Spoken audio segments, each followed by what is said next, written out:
Oh man, a big day for crypto. We just had US senators introducing wide sweeping changes in a crypto bill which will change the landscape for crypto. So in this video, we're going to try to get to the bottom of it. What does this bill mean? What are the different things they're recommending should go through in this bill? When are they going to take effect? What does it mean for crypto as a whole? Let's dive into it. This news has literally just come out hours ago. So let's dive into it together and try to understand what is going on. So as you can see, two key senators, Gillibrand and Cynthia Lummis, released a long-awaited strategy that favors the CFTC.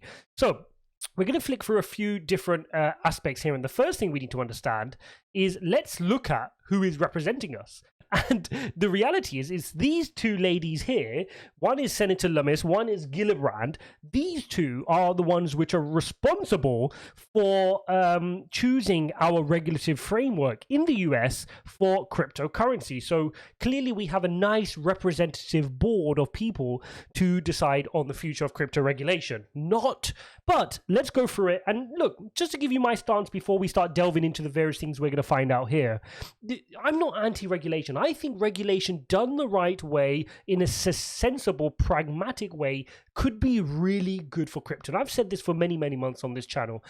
Regulation is good. I've just made a video, doing technical analysis on Bitcoin earlier, and you're looking at the amount of liquidations taking place, the amount of greed, the amount of people getting wrecked new to crypto. We saw what happened with Terra Luna. We know the issue with many stable coins. So regulation is good, but we need it in a framework such that it allows people to grow using crypto. You want US to be a hub for crypto, not anti-crypto and against crypto. And so far, we've seen it be a bit disruptive, not favorable for crypto, which is why a lot of people are moving countries, a lot of people are moving jurisdictions, because they're just not a nice place to do crypto. So let's take a look at what happened. And the first thing really that we need to cover off is, let's just go through this. So you see, after months of teasing, US Senators Gillibrand and Lummis, they provided their bill. And it's a 70-page bill, guys. So we're not going to go through it word for word, but I'm trying to find the highlights just to bring out to you specifically. As you can see, 70-page document. And the first thing we're going to notice is that they've split the responsibilities. Okay. Now, in the US, you have two bodies. You have the SEC and then you have the CFTC. The CFTC is the Commodities Futures Trading Commission. Everybody's aware of the SEC. That's the Securities and Exchange Commission. That's headed up by Gary Gensler. We talk about that a lot. Now, what the bill is recommended is that the SEC can regulate digital assets which are classified as securities. And then the CFTC should be in charge of overseeing those which receive the commodity stamp, which is the same as how the US works, right? Anything which is a commodity tends to be under CFTC, and those which are security, stocks, and shares fall under the SEC. So at the moment, there's been a confusion.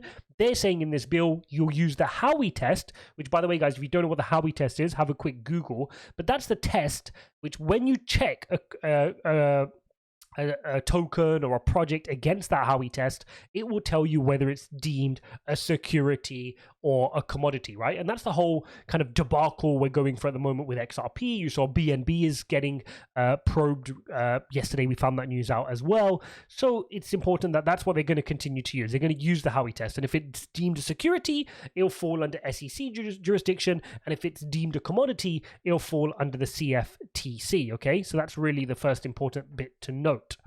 Now, in order to be classified as a security, the digital asset must provide the holder with a debt or equity interest in a business entity, liquidation rights, or entitlement to interest or dividend payments from the entity, profit or revenue share in a business entity derived, okay? So that's what it needs to do to be deemed as a security. Otherwise, you can deem it as a commodity, which I believe nobody argues that Bitcoin is considered a commodity. Right, so with that covered off, we then know, okay, what's going to sit with what? That's the main thing they covered off.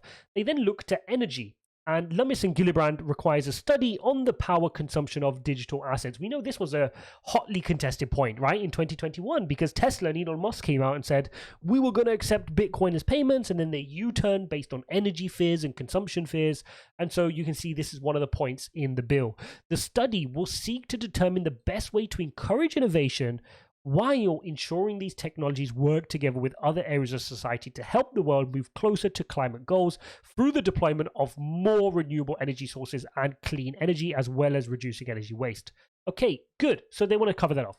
Then we're going to move on to the big bit, which is going to affect quite a lot of people, which is the taxes. What's their plan around taxes? Well, what they've said is, as previously hinted, they will provide a provision of tax exemption for transactions of up to $200 as a means to encourage the use of digital assets as payments for goods and services. However, the bill notes that all transactions which are part of the same transaction or a series of related transactions will be treated as a single transaction for the purpose of tax exemption. So look, it's basically they're saying if you spend up to $200 in a transaction, you'll be tax exempt on your crypto. But if you're doing a series of transactions, if you're trying to trick the system and go in and buy a t-shirt and buy another t-shirt in 5 separate transactions, you'll have to pay tax on that. So they're going to clamp down on that.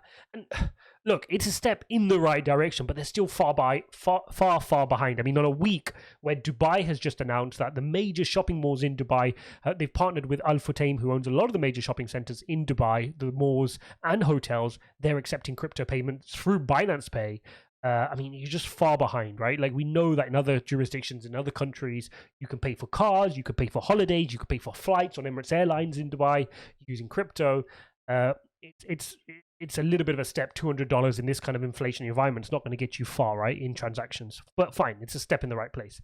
The bill goes one step further to declare that miners are not to be seen as brokers and that digital assets obtained from mining activities are not to be treated as income until they are converted into fiat. This is really important, okay? So miners are not to be declared as brokers. I'm going to explain why that's important shortly because they have a few rules for brokers. But miners, if you're mining and you have the cryptocurrency in your wallet, that is not treated as income. You don't need to pay tax on it until you convert it into fiat currency. Very, very important that you guys understand that if you're mining.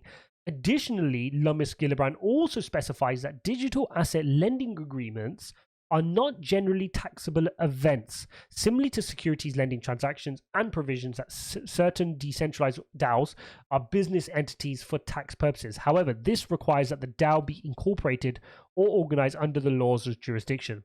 Lastly, on the tax side, the bill requires the IRS to study and clarify issues such as forks and airdrops, merchant acceptance of digital assets, mining and staking, charitable donations, etc.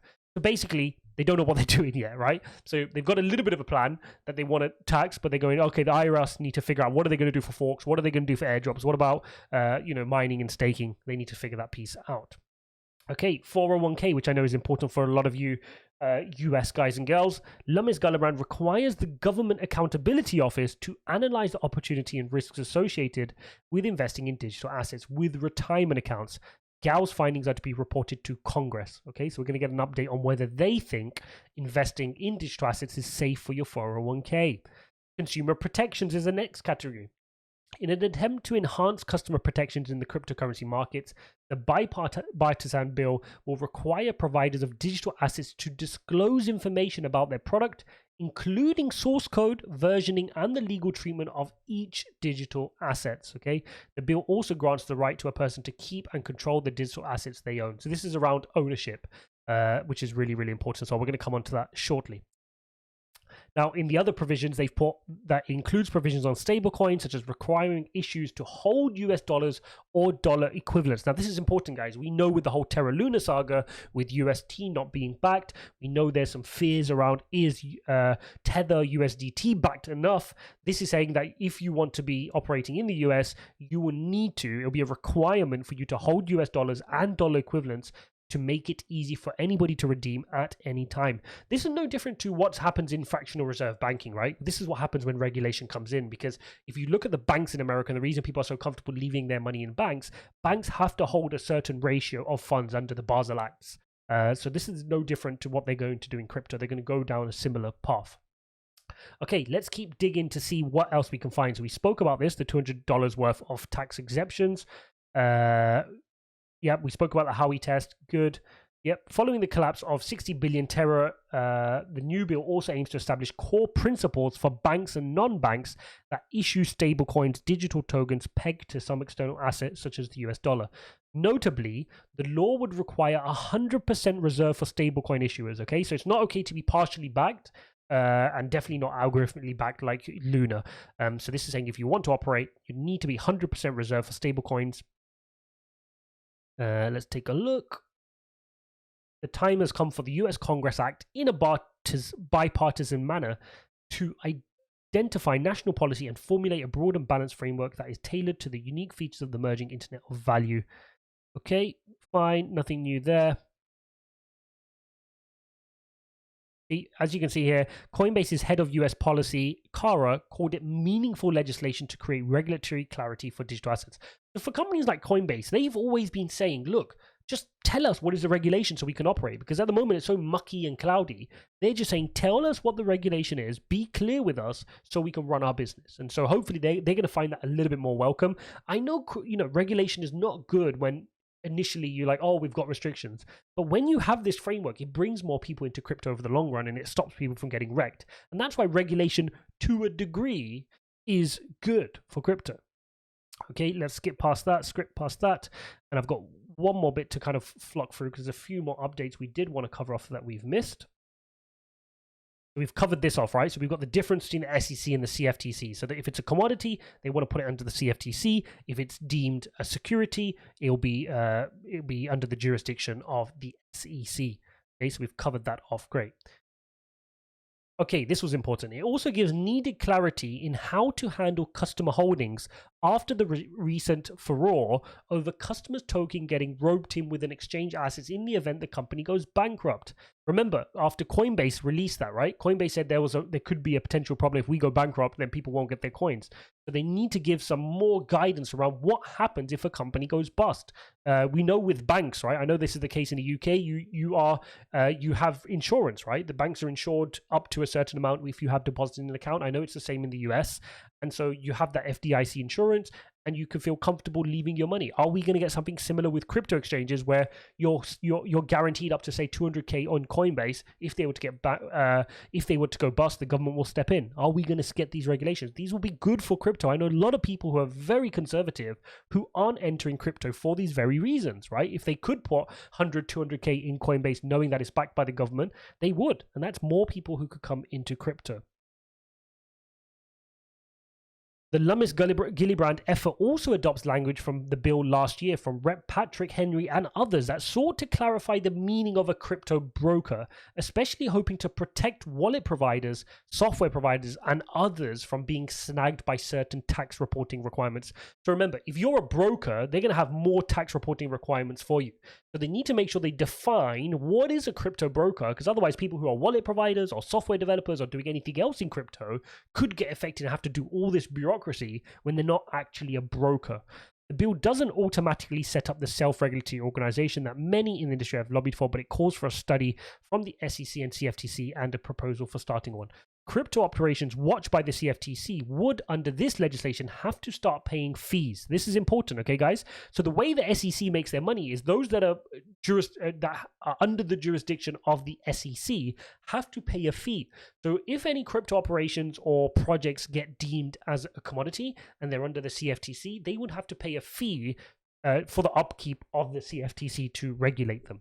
The senators also suggest an industry sandbox in which regulators let crypto firms test new products on a limited scale and duration. Interesting, that could work. In light of recent dramatic collapse of Terra, one closely examined aspect of the bill will be its move towards 100% reserve asset type and detailed disclosure requirements for all payment stablecoin issuers.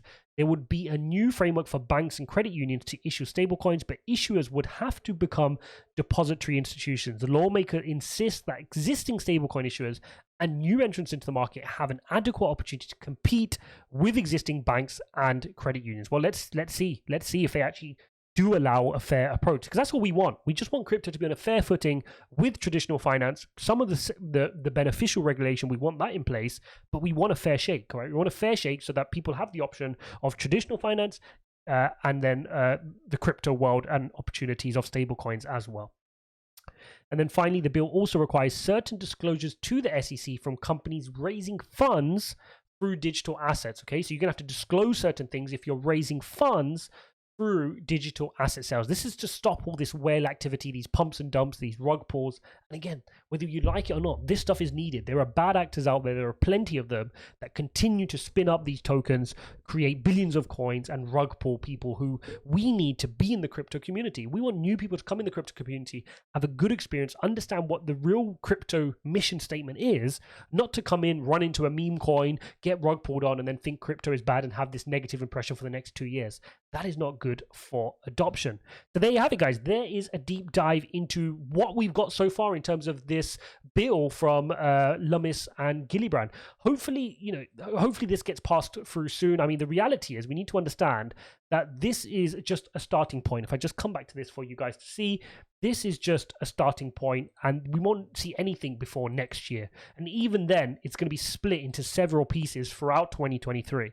So immediately today, no effect. You know how the US is. They do things very, very slowly, and some can argue a little bit more methodically, but they're super behind the ball, right? They need to be a lot quicker if they want the US to be a hub for crypto. That's the reality. If they've just put this bill in front of us today, it's going to be another year, and then even then you're going to get bits of this coming into legislation over 2023. Is that quick enough? The market would have moved by then. There'll be new things coming on that they'll have to keep up with.